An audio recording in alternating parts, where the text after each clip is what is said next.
In 2013, there was a doctor who took type 2 diabetic patients into his clinic.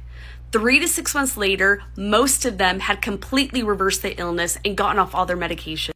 But guess what? Nobody heard about it. He wasn't giving them any pills or injections or even special treatment. His solution was actually completely free. I'm going to tell you exactly what he did to help these patients and also why we're not hearing about it.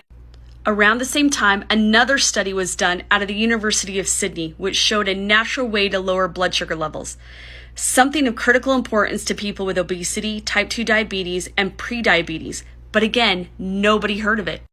Most of the treatments, medications, and money spent on type 2 diabetes treatments focuses on controlling symptoms, whereas these scientists were looking to address the root cause, which is insulin resistance.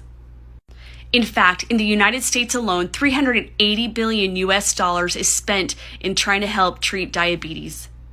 You guys, don't get me wrong, some of these medications and treatments are life-saving.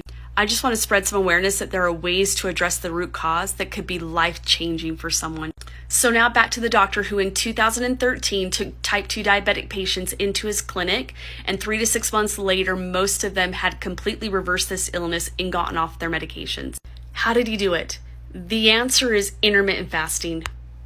Most of us are eating, drinking, or snacking throughout the day. This causes a blood sugar roller coaster. When our blood sugar remains high throughout the day, our body is constantly bathing in insulin. And elevated insulin levels over a long period of time can lead to insulin resistance. He wrote a book about the whole process, and that book is called The Diabetes Code. By keeping insulin levels low, our bodies can burn fat for energy.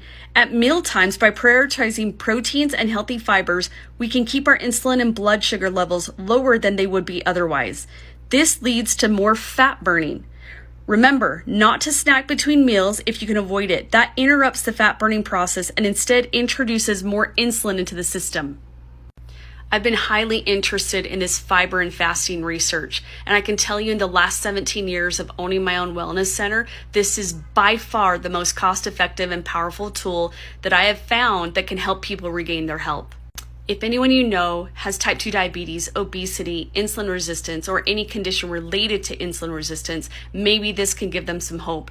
Maybe this can help them realize that there is something that can help alleviate or even reduce or eliminate their symptoms. If you want to use the same protocol I'm using now, the link is in the description below.